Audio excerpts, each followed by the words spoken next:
ជំរាបសួរបងប្អូនទាំងអស់គ្នា Guten Morgen ឥឡូវបងប្អូនមើល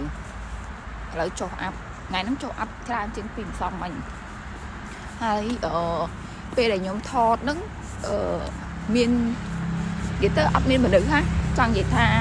គាត់ឃើញថាមិនខ្ញុំដើរម្នាក់ឯងស្ងាត់ម៉េះអត់ឃើញមានមនុស្សមានអីខ្ញុំចង់ប្រាប់បងប្អូនថាចេះនៅស្រុកគេនេះខ្ញុំដើរទៅរៀនហ្នឹងគឺខ្ញុំដើរដោយរបៀបផ្ទះនៅក្នុងភូមិហើយផ្ទះក្នុងក្រុងភូមិហ្នឹងគឺទូទេអត់ដូចជាផ្លូវនៅនេះទេអត់ដូចផ្លូវនៅនេះហ่ะផ្លូវនៅនេះវាធំវាមានឡាន2បើកទៅវិញទៅមកតែបើផ្លូវក្នុងភូមិគឺមានឡានមួយតែអាចបើកបាននេះនិយាយទៅវាបើខ្ញុំប្រៀបធៀបទៅវាដូចជាយើងនៅក្នុងបរិយា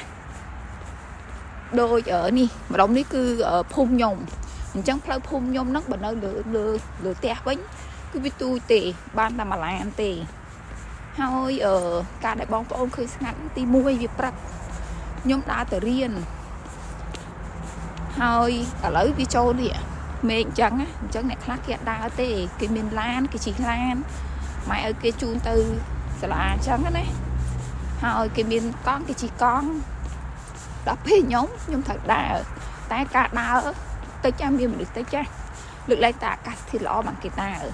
ហើយក៏មានគេដើរនាំកូនទៅសាលារៀនដែរអញ្ចឹងណាអត់គេអង្គុយនៅកន្លែងមុខចរផ្ទះគេហ្នឹង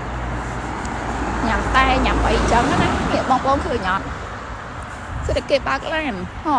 ឥឡូវបងប្អូនមានឃើញស្ពានមួយនៅខាងលើដែលខ្ញុំដើរហ្នឹងអត់ហ្នឹងបងប្អូនមើលដែលខ្ញុំថតហ្នឹងគិតថាអូស្ងាត់ណា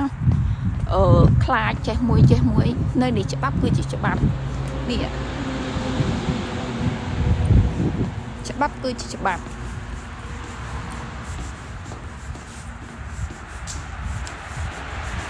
នេះផ្លូវក្នុងភូមិដែលបងប្អូនឃើញខ្ញុំថតហ្នឹងគឺផ្លូវក្នុងភូមិណាមិនមែនផ្លូវកន្លែងគេបើកឡានបើកអីផ្លូវក្នុងភូមិក្នុងផ្ទះដូចខ្ញុំនិយាយទៅដែរអញ្ចឹងដូចបុរីដូចនៅក្នុងបុរីអញ្ចឹងណាបងប្អូនឃើញផ្លូវទូចបើកបានតឡានមួយណាមិនដូចផ្លូវដែលខ្ញុំបង្ហាញមិញណា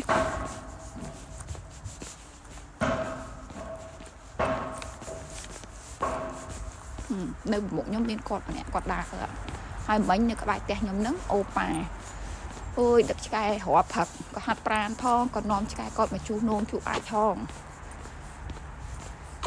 ក្នុងភូមិក៏មានមនុស្សដែរតែគ្រាន់តែថាគេអត់ចេញមកខាងក្រៅដោយសារវាត្រជាក់គេនៅក្នុងផ្ទះហើយមិនមែនថាអញ្ចឹងទៅវាមានបញ្ហាអត់ទេបងប្អូន